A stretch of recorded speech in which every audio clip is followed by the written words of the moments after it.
from Columbus to Greenville, eating up the mileage on our horses made of steel. Starting out, we got welcome to episode next, I guess, of Motor Mouths. I'm Brian. I'm Ronnie. We are the Motor Mouths.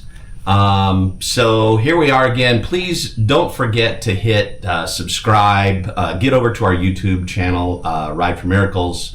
Again, listen wherever you want on these podcasts. But for the audio portion, if you want to see it, get on over to... revert to the first episode for that. Can you see audio?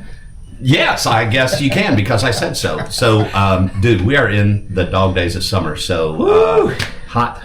And expensive, hasn't it? Air conditioning at the shop? Oh, yes. Well, it's just the nature of the beast, you know. It's the middle of summer, air conditioning goes out. You gotta get it. There's no doing without it here in the South. But it's hot. It's nice this morning, though. It is. It's real nice. It's our first morning shoot. It is. And we're out here in God's country. We're out here at Scott's. So without any further ado, hey, let's welcome Scott. Woo! How about guys? Good morning. Good morning. So it was beautiful driving out here this morning. You know, it's a little foggy. I know we're in a group chat, and from time to time you send us pictures of your Sunday mornings that just get me. It could even be, it was, I think, just a couple weeks ago when it was still really hot, but you had a fire going out there, and all you could hear is the crackling of the fire. If you listen real close, you maybe heard the deer walking up, but God, this has to be so peaceful. You know, it's incredibly peaceful, and I know, like when Ronnie came out here and set up this morning, there was a deer standing right out there looking at him through the window, trying to figure out who's that strange man in my dad's barn. Yeah. It's really nice out here. So we are sitting in your, I don't want to call it a man cave. We really need to take a walk around and look at all the cool stuff you got hanging in here. I know you've got things from your grandfather. Do you still have that log splitter? Yep. And you've got a lot of tools, and this place is really cool. This would put any museum to shame with all the neat stuff you have in here. You know, a lot of it is stuff that I remember as a child growing up, and you know, so I was fortunate enough to be able to get some of that stuff from my grandparents, and even if I didn't get it from them, it's stuff I picked up along the way. And it reminded me of growing up in a small little southwestern town in Minnesota, and you know, to be able to get that stuff, put it in my barn, man cave, whatever you want to call this. It just brings me back to that time in my life. Yeah, it's kind of peaceful. So great segue. Let's go there. So I know last year was my first time in Ruthven, but you've been through there before, right? Right. And so you're talking about Ruthven, Minnesota. Tell me about Ruthven, because I just fell in love with that town. If there was a hotel there, I would love to stay there. Well, you know, that's actually you don't need a hotel, because that's Ruthven. You go there and somebody puts you up. You don't have to have a hotel. You just go out on one of the farms and you can spend the night on the farm. I remember my very first motorcycle trip. I got that motorcycle in 1999, and in August, Jim and I rode to Sturgis. I never rode a motorcycle in my life, but we're going to ride to Sturgis. And so we went through Minnesota, went into Ruthven, and I wanted to show him, you know, this is where I spent my summers. This is where I grew up. This is where I kind of learned to be a kid, I guess. And, you know, he was wondering the same thing. Where are we going to stay? And he said, we're going to stay on the farm, you know. So we went out to one of my grandparents' friends, and my grandmother was actually staying there. And it was an old farmhouse, and I mean, it was out in the middle of big cornfields, and it was, you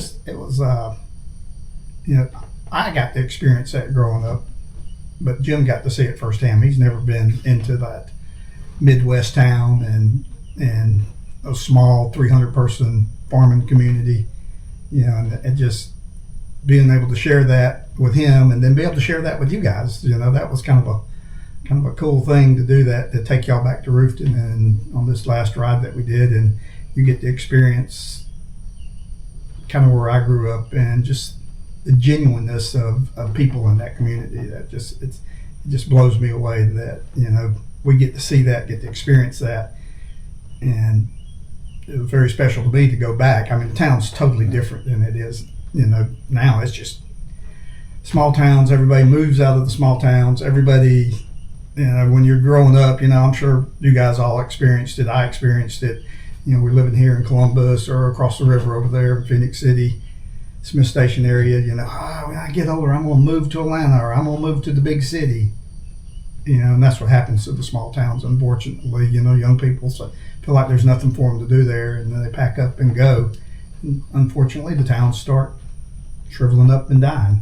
But I don't know, Roofton is a cool place. It just, I feel home when I go back there. I felt that way too. It still has that small town charm, even though it's not what it was when you were living there. But it still had that same feel, the same characteristics. The farms are still there for the most part, and we got to meet a lot of the people there and everything.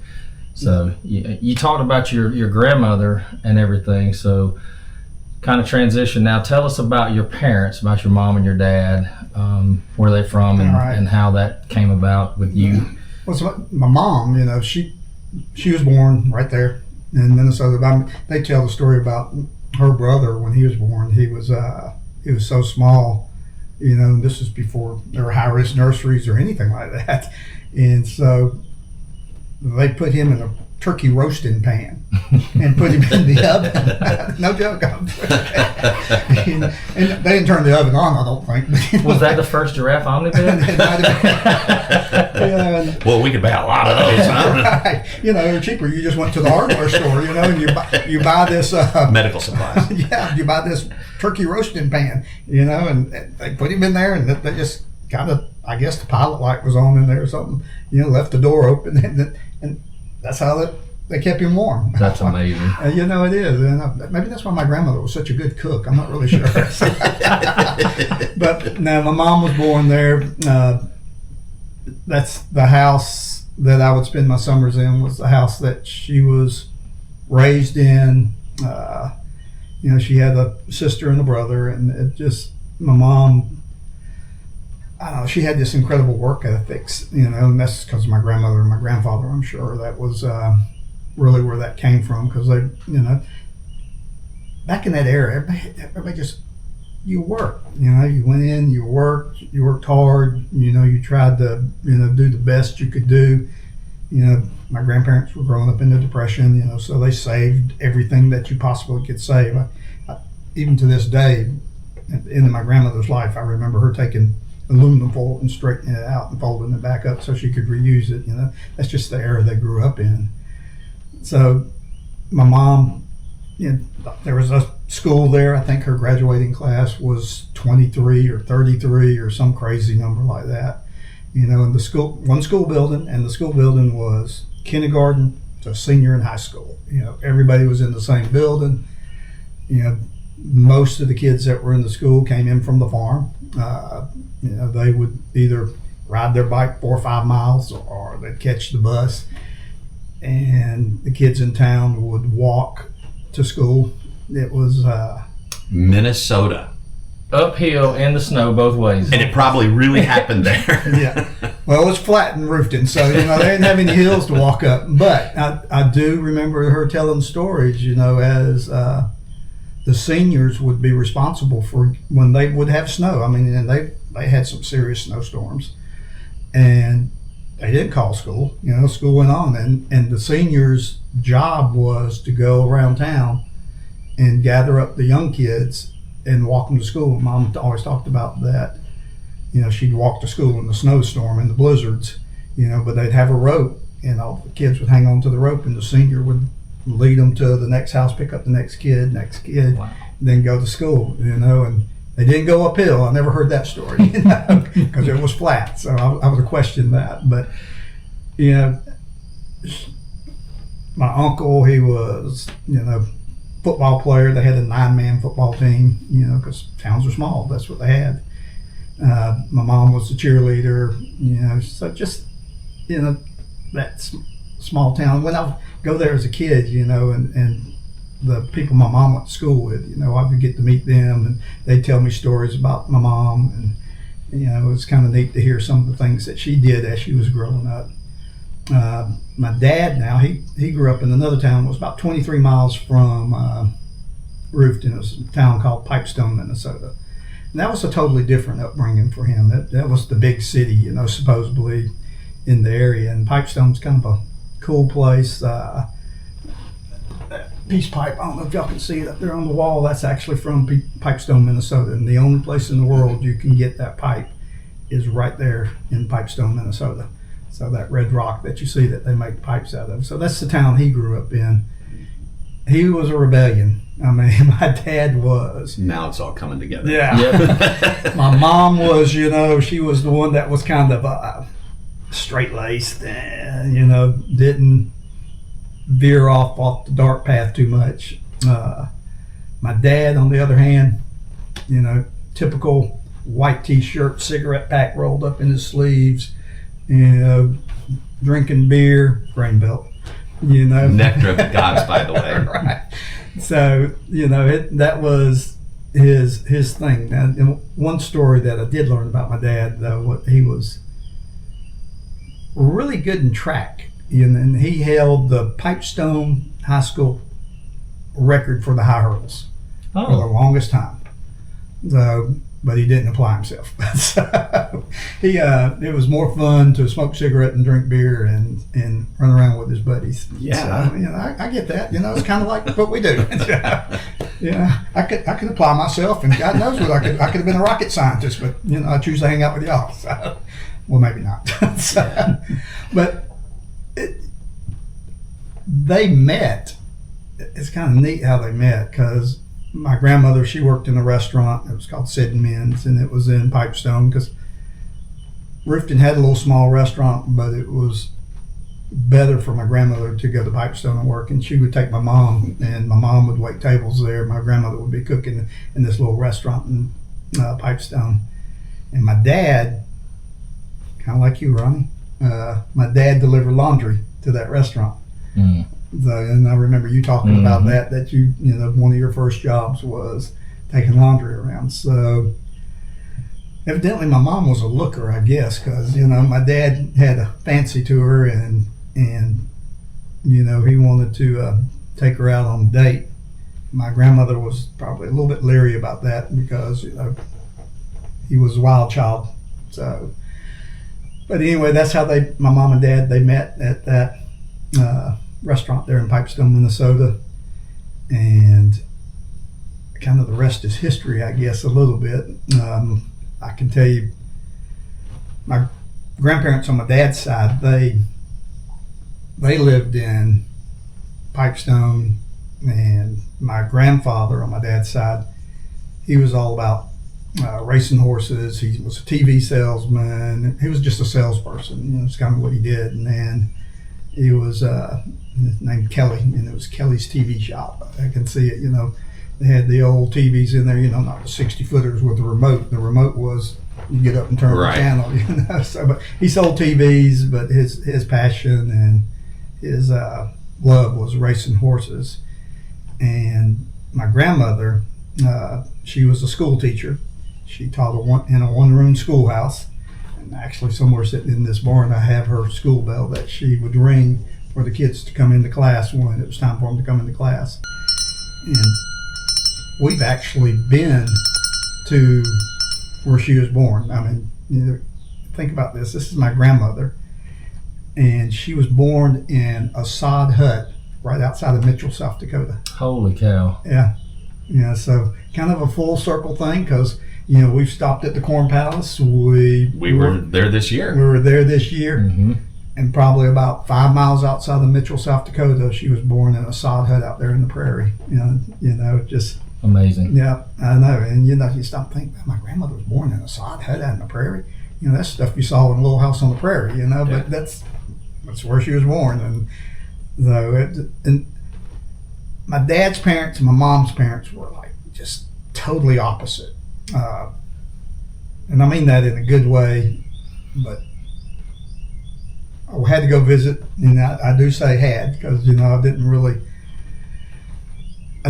really anything we could do when I would go visit my dad's parents. You know, it was kind of prim and proper, and, you know, there were certain things that you could do or couldn't do when you were with my dad's parents. You know, it was kind of, you know, you couldn't wipe your hands on your pants at the dinner table and things like that. With my mom's parents, I could be whatever or whoever I wanted to be. So it was definitely differences there. My mom always talked about, my dad's mom was named Emmy. And so Emmy didn't like my mom. So my mom would say, "You're marrying that girl from Roofton. You know them girls in Roofton. You know how they are." Yeah, it was more my dad. The girls from Roofton were great. My dad was like, The boys he was the from sketchy. Yeah, he was the sketchy one. Yeah. So, but it, they obviously got married. And funny story. Probably ought not tell this, but Mom, I'm sorry. So, I was born in May, and I was born early. So they got married in November. So you can do the math. And I asked her about that one time, and she said, "Well, winters are pretty rough, and we got stuck in a snowbank." So I did the math some more. I said, "Well, you got married in November, and you already knew that I was there. So that was like August, September maybe." I said, I know Minnesota gets cold, but I don't think it has snowbanks in August and September. I mean, I'm just saying. But I always gave her a hard time. When they did get married, they did have a huge snowstorm, and she was talking about that. And I always would tell her when she was around people, she'd get mortified when I do this. And she would be talking about her wedding day, and she was talking about how cold it was, and the snow was outside, and everything else. I said, I know, I was there. But she kind of get upset about that a little bit, but that's okay. But Roofton, you kind of get to do things in a small town that you would never ever get to do here in Columbus or other cities. I mean, everybody knows everybody in the town. I can remember I come back, you come back from school and you're in 3rd grade, 4th grade, whatever, it might have even been 2nd grade. And I was telling us, you come back and first question they ask on your first day back at school was, "Well, what'd you do for the summer?" So my turn came around and I said, "Well, I always would go there in the summer. That's school get out next day, I'm on the airplane, I'm flying to Minneapolis, Minnesota. My grandparents are picking us up and hauling us back to Roofton. And I'd stay in Roofton until the day before school started, and then I'd fly back home." But that one particular summer, and you guys have been in the locker shop. Y'all were in the locker. Bought some jerky. Bought some jerky. Well, I don't think a lot of people don't know what a meat locker is. No, they don't. But it was neat to see a meat locker. Look that up. Yeah. Meat lockers are cool things. And, basically what's happening is the farmers are bringing in their beef, and they're going to take their cow and they're going to slaughter it, and they put it in a big box in a big freezer, and it's wrapped up in steaks, hamburger, whatever the case may be. And your name's on this big box in the freezer, so it's a locker. And so when you need meat, instead of going to the grocery store, you go to the locker and pull your steaks out, pull your burgers out, pull out whatever you need to pull out. So I would spend, part of my day in summer would be get up and go help them in the locker. That's pretty cool. I'm going to go in the locker. How old were you? I was probably 2nd, 3rd grade, and I would do that every year. So and I think it was 3rd grade when I came back, and one of the farmers had to bring the cow in. The cow had stepped in a gopher hole, broke its leg. Just so be the cow was pregnant, was ready to calve, and so they get her off the trailer. She can't walk, and there's no way she's going to give a normal birth, and they get her into the slaughter room. Unfortunately, that's part of life. But the farmer didn't want to lose the calf, because he's got an investment in this calf now. And so they put the cow down. The vet's sitting there. As soon as they put the cow down, the vet goes over there and basically does a C-section, pulls the calf out. So I'm there. I'm drying the calf off. I have a bucket around here too. A big bucket, that has a milk nipple on the end of it. So I'm feeding the calf. The calf follows me all around town and everything, for basically the summer. You know, it's kind of like my calf. You know, finally got it back out to the farm, and I come home and I told that story, and the teacher sent me to the principal's office. The principal and the teacher called my mom and said, we probably need for you to come up here and have a conference with your son, his teacher, and the principal, because your son comes up with some far-fetched stories and just no way any of this happened. And my mom said, well, you know, back then they had those Super 8 videos. My mom said, well, I got the video. You want to see it? Yeah. So, Do you know where those are? yeah, I actually do have them at my dad's office house. I need to take them to Bryce Bryce. and let him save them for me. Sure. You know, I don't know what's on it, but I got a whole box full of those Super 8 videos that are on there. You know, so you couldn't do that. Even back then, you couldn't do that in Columbus, you know, or you couldn't do that in a big city. A small town gives you the opportunity to go experience all kinds of different things. You know, they talk about, well, figure out what you want to do in life. Well, I got to see what it'd be like to work in a bank. I mean, they had a little small bank there, which there was a story about the bank. Read the book? Yep, read the book. I got to work in the locker. I got to work in the restaurants. I got to, you know, 5 o'clock, kids go into the bar. You're not drinking, but you go into the bar, you see what, you know, it's like in the bar. That's just where everybody met, right at 5 o'clock. 6 o'clock whistle goes, everybody goes home and eats dinner. I got to ride around with the vet, you know, see what the vet does. You know, so you get to experience all kinds of different things. And, you know, my grandfather was a blacksmith. I said, well, it's kind of cool, you know, you get, what do I want to do in my life, you know, and you kind of get to see all that firsthand.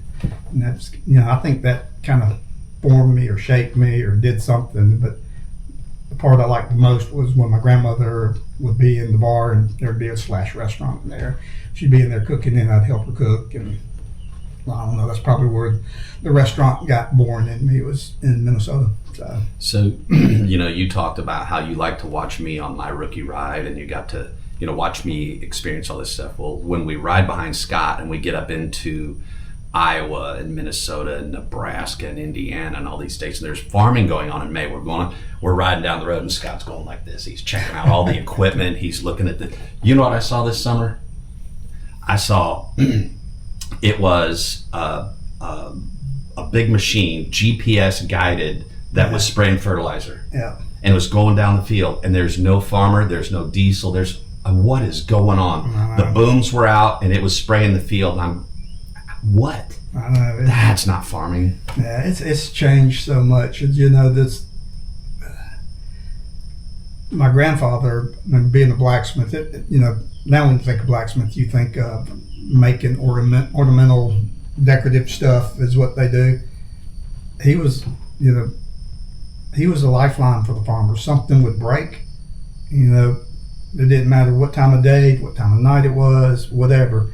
You know, the farmer's out in the field working, trying to get grain in or pick his corn or do whatever, and it'd be 2 or 3 o'clock in the morning, you know, something break. I mean, the phone would ring and he would be up at his shop getting what he needed to go out to the field and fix whatever he needed to fix, or they'd bring it in to him if they could bring it in. You know, the community all supported each other and did everything. And that's probably where I got that sense of community, to be honest with you, is because you get to see that firsthand. You get to see people helping each other and doing what it needs to make life better for your neighbor. And that I got to witness that firsthand as a kid.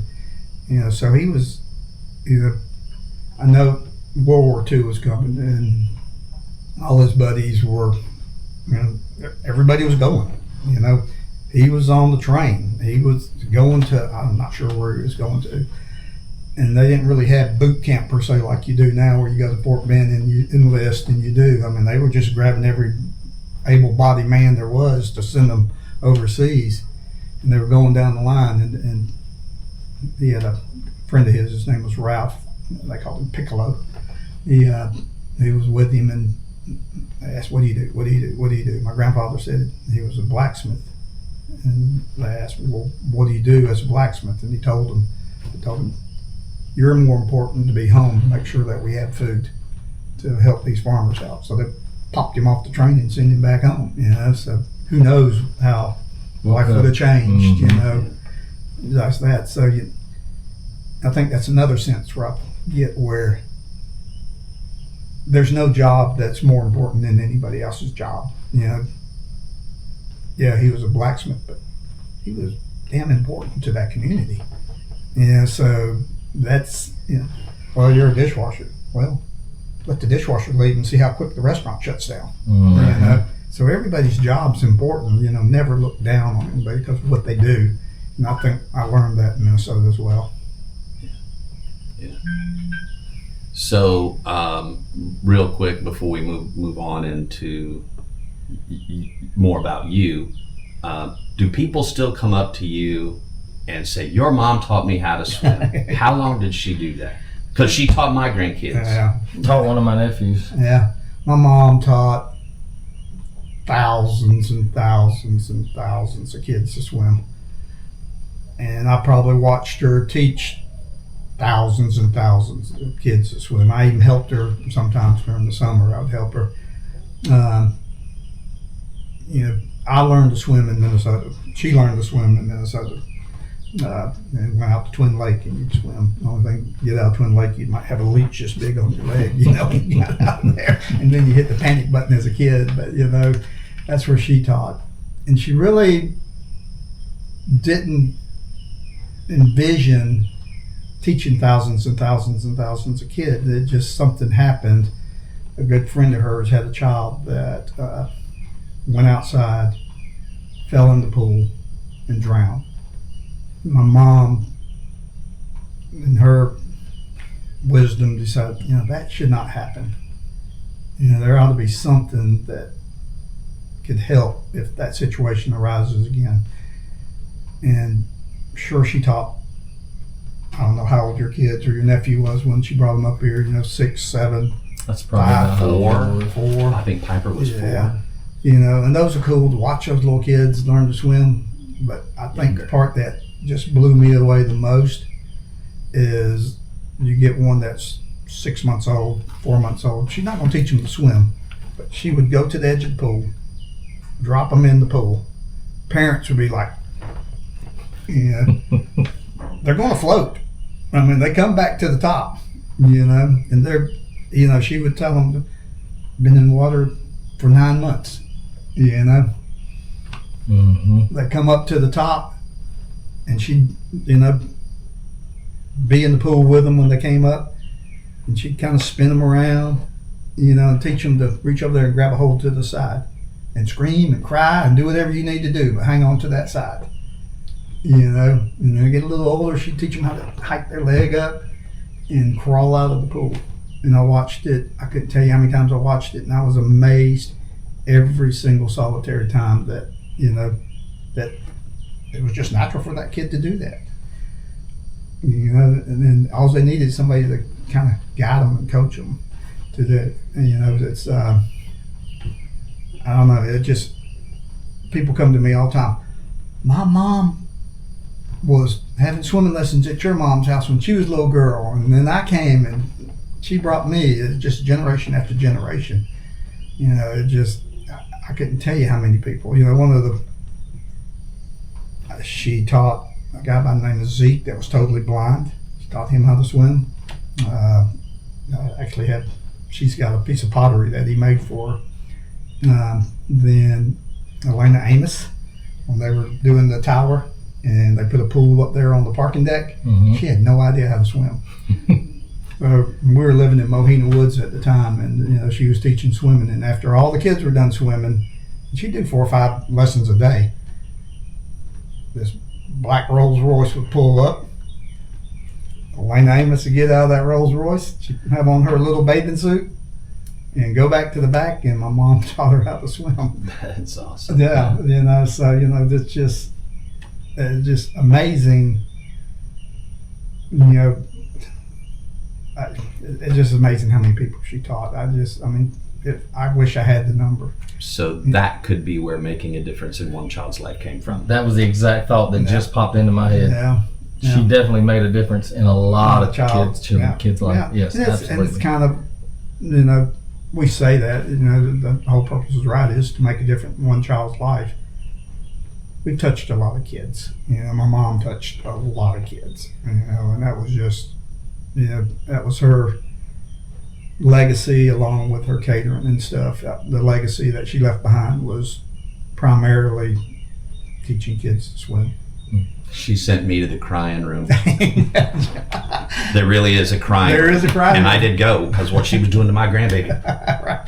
No, she you should have grew up with her. I mean, she didn't take anything off of anybody anytime. I don't care who you were. And she was... Yeah, she was about 4'6". Yes, but remarkable Yeah, lady. she would, if the parents were acting out, because look, you brought your child here, you want me to teach your child to swim.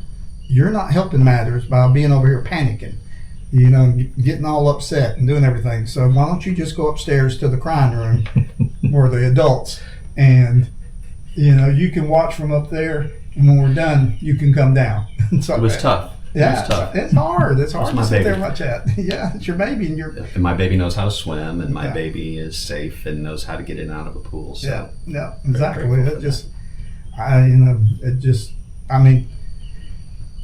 Still to this day, I don't know how she could tread water. I mean, she would have 6 hours of swimming classes, and she would tread water for 5 of those 6 hours. And it was effortlessly. I mean, I'm out there. She's out there, her arms are just kind of flowing back and forth, and she's out there in the deep end. Oh, Johnny would jump off the rock and swim to her, and she'd grab him, put him back on his shoulder, and then he'd be hanging there crying and whatever, and then the next one to jump, and she's just treading water, and there's a small child hanging on her back, and the next one comes, she'd get them. So I was like, how in the world do you do that? It just is,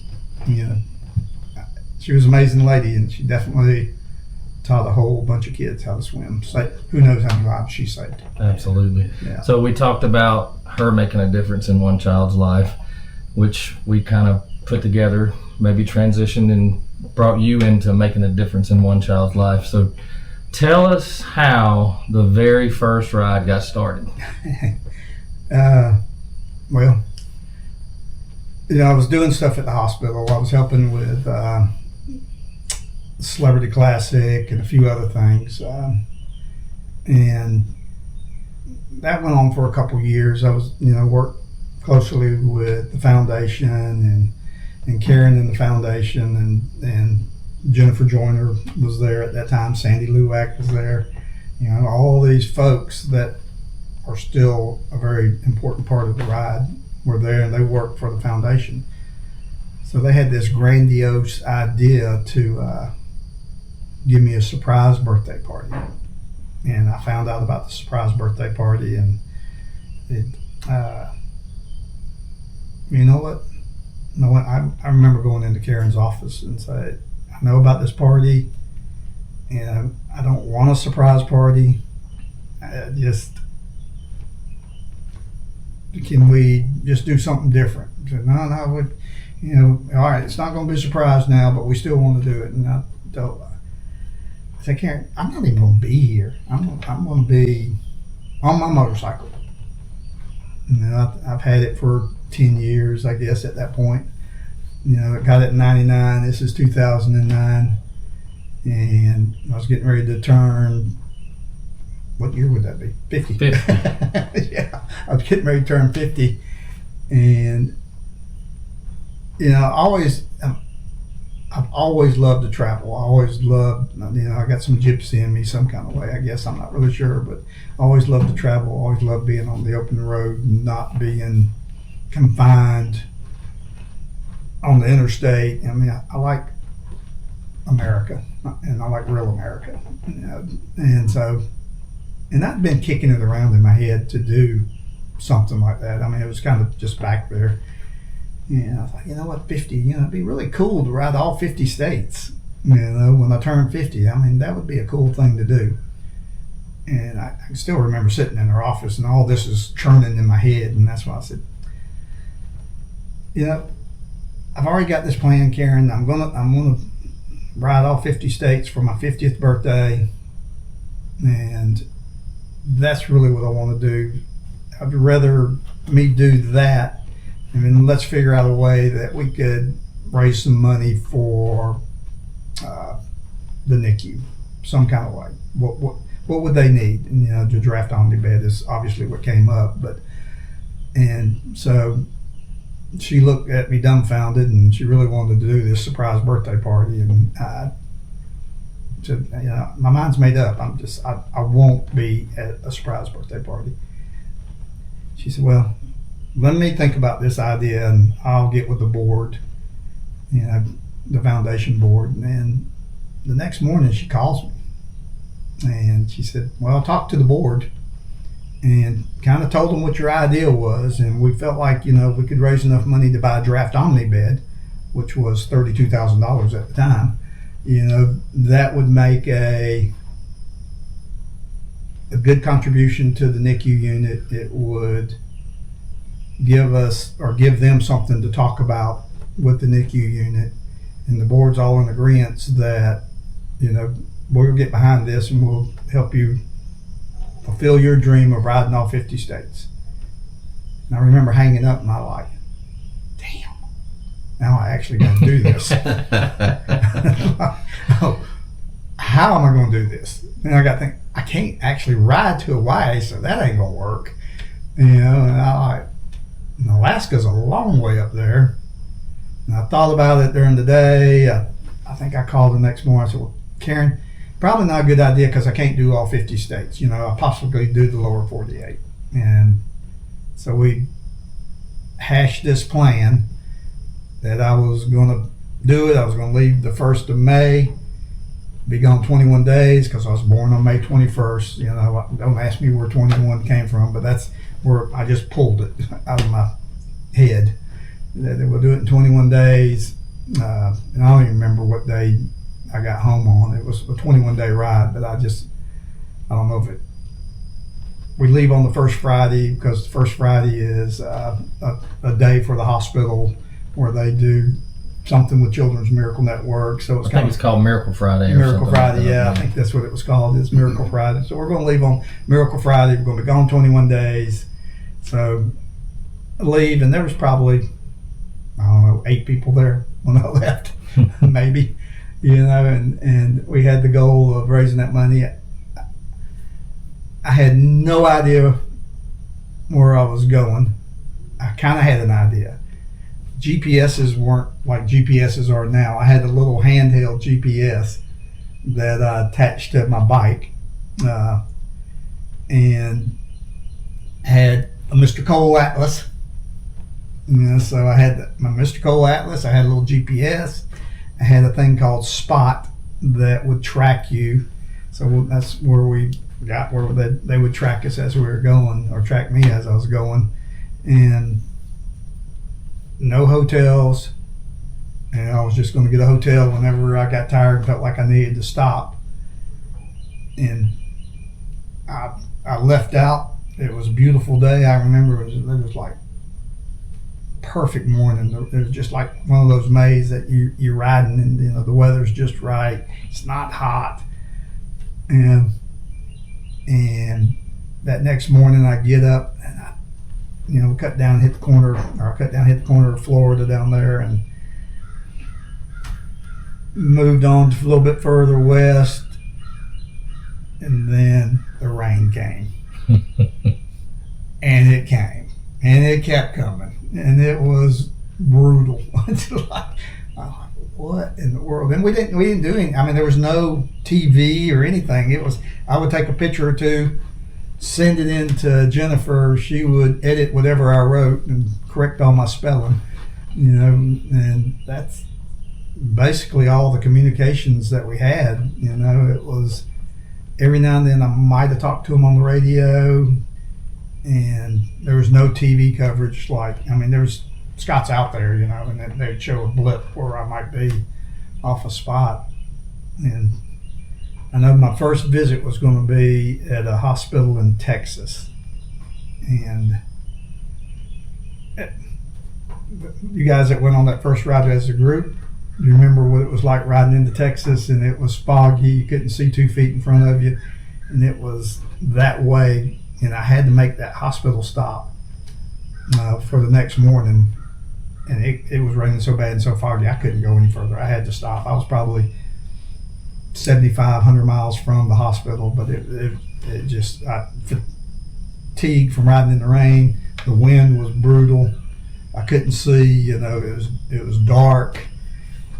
So I stopped and got a hotel, and I said, I'll just get up in the morning early and I'll leave and go. I got up in the morning, nothing had changed.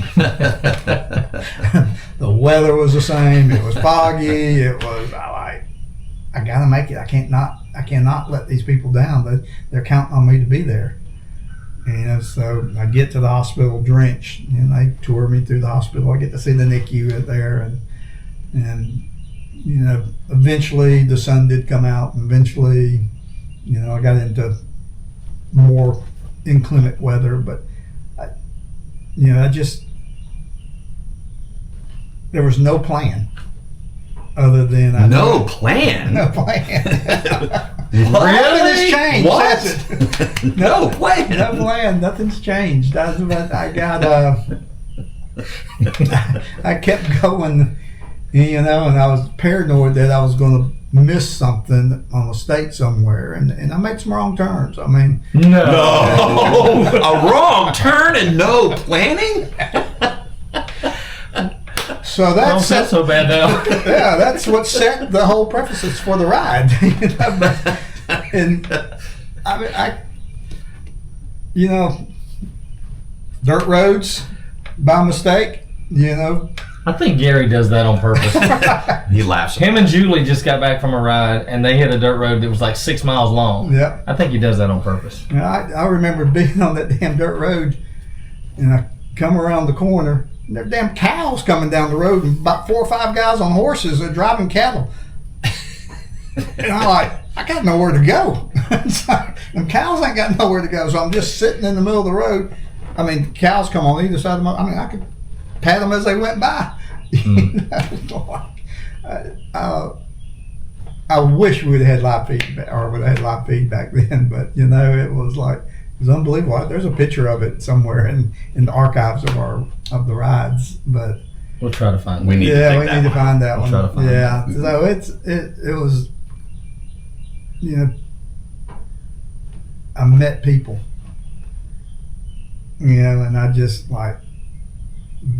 this is what this is all about, getting out and seeing the lower 48 and doing it on your motorcycle. But the most important thing to me was I got to meet some really neat people, and I got to tell some stories, nothing like the stories we get to tell now, because I didn't really even understand what the NICU was real well back then, and told them what I was doing. Never had an issue anywhere.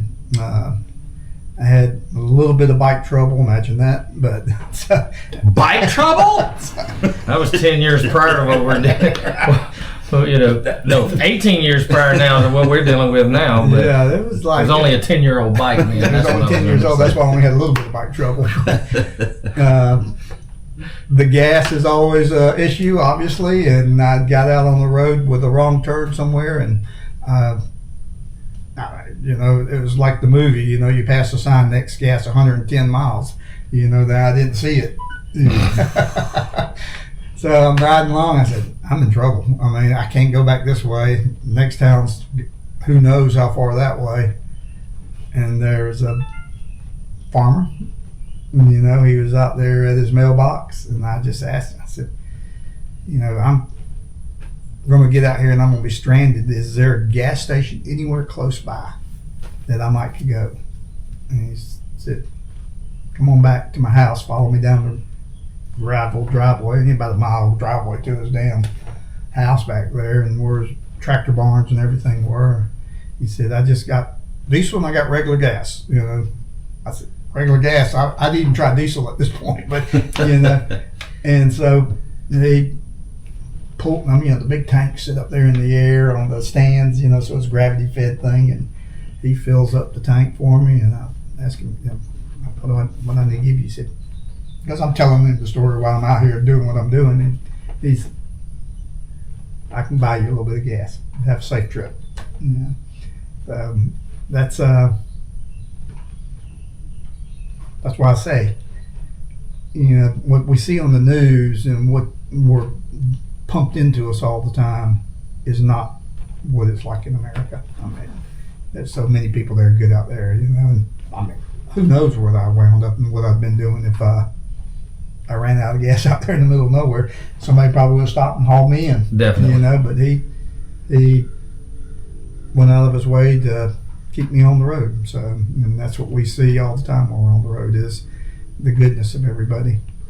Absolutely. That quote you shared with us, I'm sure it was something Facebook, whatever, but it's being attributed to a German soccer fan and said, if you want to hate America, watch the news. Yeah. If you want to love America, drive through it. Yeah. And I thought that you've been saying that to us for years. But years. It is so true.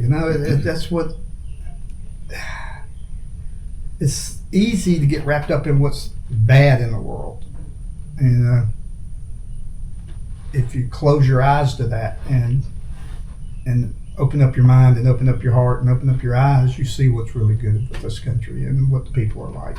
And that's one of the things that motivates me and keeps me wanting to do this. So it's just the people we get to meet. So people, what's the best part of the country you ever rode in? I can't pick. I love the desert. I love the farmland, like you talked about. I love riding by there, watching planting fields. I mean, it's just the smell of that fresh plowed slinging manure. Well, not so much. Yeah, That's what we're doing. that fresh plowed dirt is some smell that you just cannot replicate. No. And there is something about that's and you get to experience that on a motorcycle. In a car, you don't get to experience Correct. that. In a motorcycle, you get to feel the air change. You get to smell the different smells. Okay, so it was a skunk that was been dead on the road for 3 days, but you get to experience all that. It's all part of it. It is. It's 100% part of that, and that just the country's beautiful. The people are better. I agree. So now, speaking of the country,